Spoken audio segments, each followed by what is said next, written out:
Pertimbangkan Jay Izzes jadi kapten klub. Pelatih Venezia jelaskan Jay punya aura pemimpin. Pelatih Venezia, Eusebio Di Francesco, memastikan bahwa Jay Izzes tetap berstatus sebagai wakil kapten setelah kepergian Joel Pogianpalo ke Palermo. Meski begitu, peluang Izzes untuk menjadi kapten utama tetap terbuka. Dalam konferensi pers menjelang laga melawan AS Roma, Di Francesco menegaskan bahwa kaptennya adalah Zampano. Setelah itu kami memiliki pemimpin di lini pertahanan seperti Izzes, yang telah menunjukkan kemampuan hebat untuk dekat dengan rekan setimnya, berbicara dalam berbagai bahasa, tahu bagaimana menangani semua situasi. Keputusan ini diambil untuk menjaga stabilitas tim setelah kehilangan sosok Pogianpalo yang sebelumnya berperan penting dalam skuad. Pada laga melawan Udinese pekan lalu, Izzes sempat mengenakan ban kapten karena Zampano tidak dimainkan dan hanya berada di bangku cadangan. Meski demikian, status kepemimpinan dalam tim belum ditetapkan secara permanen. Di Francesco menegaskan bahwa tim pelatih masih mengevaluasi posisi kapten dan keputusan final akan diumumkan pada waktu yang tepat. Dalam keterangannya, Di Francesco juga menyoroti pentingnya karakter dalam kepemimpinan. Ia membandingkan situasi di Venezia dengan pengalaman saat melatih AS Roma ketika tim masih diperkuat oleh Francesco Totti, yang dikenal sebagai kapten sejati dengan pengaruh besar dalam tim. Menurutnya, setiap pemain memiliki karakter kepemimpinan yang berbeda, sehingga pemilihan kapten harus mempertimbangkan banyak aspek, termasuk komunikasi dan kedekatan dengan rekan setim. Selain menjadi wakil kapten Venezia, Jay Izzes juga memiliki pengalaman mengenakan ban kapten timnas Indonesia dalam beberapa pertandingan. Kepercayaan yang diberikan baik di level klub maupun tim nasional menunjukkan bahwa Izzes memiliki kualitas kepemimpinan yang diakui.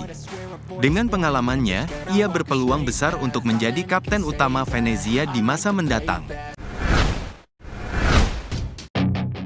Solusi lini depan timnas. Harapan Erick Thohir untuk Ole Roemeny. Striker keturunan Indonesia Belanda, Ole Roemeny, resmi menjadi warga negara Indonesia. Ia bersama dua pemain muda berbakat, Tim G.I. Pence dan Dion Marks, telah menjalani sumpah kewarganegaraan. Upacara sakral ini berlangsung di London, lokasi yang dipilih karena Roemeny masih aktif bermain untuk klub Oxford United di Inggris. Dengan status barunya sebagai WNI, Roemeny selangkah lebih dekat untuk memperkuat timnas Indonesia di level internasional. Keputusan naturalisasi Roemeny disambut baik oleh Ketua Umum PSSI, Erick Thohir, yang bersyukur karena proses ini berjalan lancar sesuai rencana. Pemain kelahiran tanggal 20 Juni tahun 2000 ini diharapkan dapat menambah ketajaman lini depan timnas Indonesia, terutama dalam menghadapi laga-laga penting di kualifikasi Piala Dunia 2026 putaran ketiga. Kehadirannya diyakini bisa memberikan dimensi baru dalam strategi permainan dan meningkatkan daya serang skuad Garuda. Masalah ketajaman lini depan masih menjadi tantangan bagi timnas Indonesia, di mana seringkali peluang emas gagal dikonversi menjadi gol. Dengan bergabungnya Roemeny, harapan besar disematkan padanya untuk membantu menyelesaikan permasalahan ini. Semoga dengan kehadiran Ole Roemeny di timnas Indonesia, daya gedor skuad Garuda semakin tajam dan bisa memberikan dampak yang positif bagi timnas Indonesia, ujar Erick Thohir.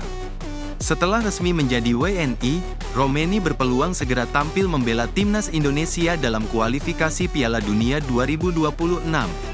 Tantangan berat menanti pasukan merah putih dengan menghadapi Australia dan Bahrain dalam waktu dekat. Dengan tambahan amunisi baru seperti Roemeny, timnas Indonesia bertekad tampil lebih kompetitif dan meningkatkan peluang lolos ke putaran berikutnya. Misi kalahkan timnas. Pelatih China targetkan sapu bersih 2 pertandingan. Pelatih timnas China, Branko Ivankovic, memiliki target besar di kualifikasi Piala Dunia 2026 dengan mengalahkan timnas Indonesia 2 kali. China menjadi pesaing utama Indonesia di grup putaran ketiga, di mana sebelumnya skuad Garuda harus menelan kekalahan dari tim Dragons. Meski mendominasi jalannya pertandingan, Indonesia tidak mampu meraih kemenangan karena China tampil lebih efektif dalam memanfaatkan peluang. Hasilnya, dalam pertemuan pertama pada Oktober tahun 2024, China berhasil menang tipis dengan skor 2-1. Kekalahan tersebut menjadi pukulan bagi timnas Indonesia, yang sebenarnya menargetkan kemenangan dalam laga tersebut. Namun, harapan skuad Garuda tetap terjaga setelah berhasil meraih kemenangan penting atas Arab Saudi. Kemenangan tersebut membantu Indonesia bertahan di posisi ketiga klasemen sementara, membuka peluang untuk lolos ke putaran selanjutnya. Sebaliknya, China yang sebelumnya mengalahkan Indonesia justru berada di posisi terbawah meskipun memiliki jumlah poin yang sama. Situasi tersebut membuat China berada dalam tekanan besar untuk bisa melaju ke Piala Dunia 2026. Oleh karena itu, Branko Ivankovic menegaskan bahwa timnya harus memenangkan laga-laga penting berikutnya. Ia menyatakan bahwa target utama mereka adalah mengalahkan Bahrain dan Indonesia dalam pertemuan kedua agar peluang lolos tetap terbuka. Dengan strategi yang lebih matang, China berharap bisa membalikkan keadaan dan memperbaiki posisi mereka di klasemen. Selain itu, China juga berusaha mencuri poin saat menghadapi Arab Saudi dan Australia. Menurut Ivankovic, kedua tim tersebut tengah mengalami penurunan performa, sehingga ada peluang bagi China untuk meraih hasil positif.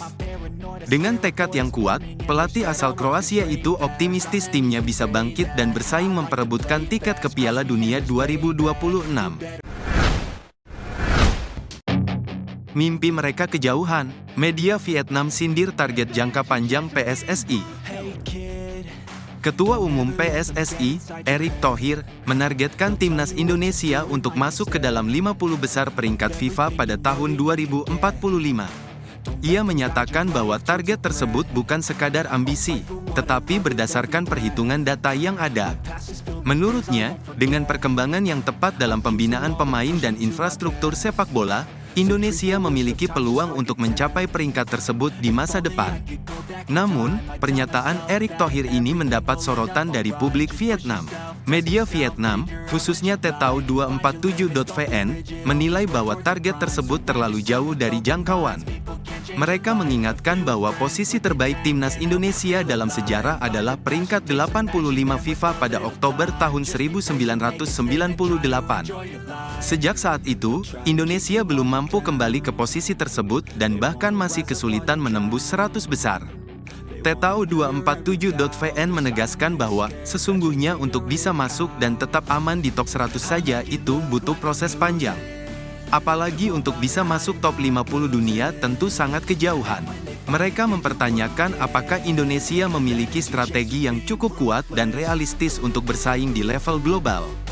Tantangan besar seperti peningkatan kualitas liga domestik, generasi pemain, serta konsistensi performa menjadi faktor penting yang harus diperhatikan. Meskipun demikian, ambisi Erick Thohir mencerminkan keinginannya untuk membawa perubahan besar bagi sepak bola Indonesia.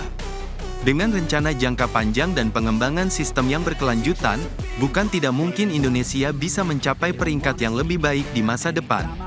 Namun, perlu kerja keras dan komitmen penuh dari seluruh elemen sepak bola nasional untuk mewujudkan target tersebut.